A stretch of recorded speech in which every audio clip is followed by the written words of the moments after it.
ഷോറൂമിൽ സർവീസ് ചെയ്യുന്ന എല്ലാ വണ്ടിയും പെർഫെക്റ്റ് ആയിരിക്കുമെന്ന് വിചാരിക്കുന്ന ആൾക്കാർക്ക് വേണ്ടി മാത്രം ഉള്ളൊരു വീഡിയോ കേട്ടോ ഇത്. ഇന്നത്തെ നമ്മുടെ പരിപാടി എന്ന് വെച്ചിട്ടുണ്ട്, നമ്മുടെ V4 സർവീസ് ചെയ്യാൻ സമയമായിട്ടുണ്ട്. ഇത്ര നാളെയും ചെയ്തുകൊണ്ടിരുന്ന ഷോറൂം സർവീസ് ആയിരുന്നു. അത് മാറ്റി ഈ പ്രാവശ്യം നമുക്കൊന്ന് ലോക്കലി സർവീസ് ചെയ്ത് നോക്കാൻ നോക്കൂ. അപ്പോൾ നമ്മൾ നേരെ വണ്ടിയൊക്കെ സ്റ്റാർട്ട് ചെയ്ത് കടയിൽ ചെന്നു കഴിയുമ്പോഴത്തേക്ക് ആ ചേട്ടന് ഇച്ചിരി തിരക്ക് കാര്യങ്ങളൊക്കെ ഉണ്ടായിരുന്നു. ചെന്നപ്പോൾ തന്നെ ചേട്ടൻ നമ്മളോട് ചോദിച്ചു നമ്മുടെ വണ്ടിക്ക് എന്തെങ്കിലും കംപ്ലൈൻറ്റ് കാര്യങ്ങളൊക്കെ ഉണ്ടോയെന്ന്. കംപ്ലൈൻറ്റ് കാര്യങ്ങളൊന്നും നമ്മുടെ വണ്ടിക്ക് ഇതുവരെ വന്നില്ല. സോ നോർമലായിട്ടുള്ള സർവീസ് തന്നെയായിരുന്നു നമ്മൾ ഉദ്ദേശിച്ചത്. നോർമലായിട്ട് സർവീസ് എന്ന് പറഞ്ഞു കഴിയുമ്പോഴത്തേക്കും ഓയിൽ മാറുക, ഓയിൽ ഫിൽറ്റർ ചേഞ്ച് ചെയ്യുക, കൂളൻ്റ് റീഫിൽ ചെയ്യുക, എയർ ഫിൽറ്റർ ഒരു ക്ലീൻ ചെയ്യുക, അത്രയൊക്കെ ഉണ്ടായിരുന്നുള്ളൂ. അപ്പോൾ നമ്മൾ ഓയിൽ മാറി, ഇതാണ് നമ്മുടെ ഓയിൽ ഫിൽറ്റർ വരുന്നത്.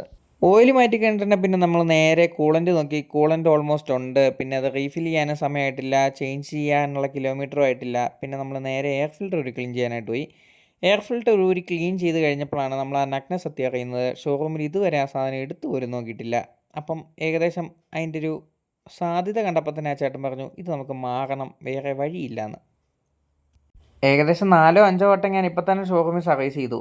ആ സമയത്തെല്ലാം ഇവരോട് ചോദിക്കുമ്പോൾ ഇവരത് ഊരി ക്ലീൻ ചെയ്തിട്ടിട്ടുണ്ട് എന്നാണ് എന്നോട് പറഞ്ഞത്. അപ്പോൾ ഒരു പുതിയ എയർ ഫിൽറ്ററും പഴയതും തമ്മിലുള്ള വ്യത്യാസമായി കാണുന്നത്. അങ്ങനെ അതെല്ലാം മാറി നമ്മൾ വണ്ടിയെല്ലാം സർവീസ് ചെയ്ത് എല്ലാം ഒക്കെ അത് നമ്മൾ വീട്ടിൽ കൊണ്ടുവന്നിട്ടുണ്ട്. 4-5 സർവീസ് നമ്മുടെ വണ്ടിക്ക് കഴിഞ്ഞു. 1350 രൂപയാണ് ചാർജ് അയക്കുന്നത്. അപ്പോൾ താങ്ക് യു ഫോർ വാച്ചിങ്.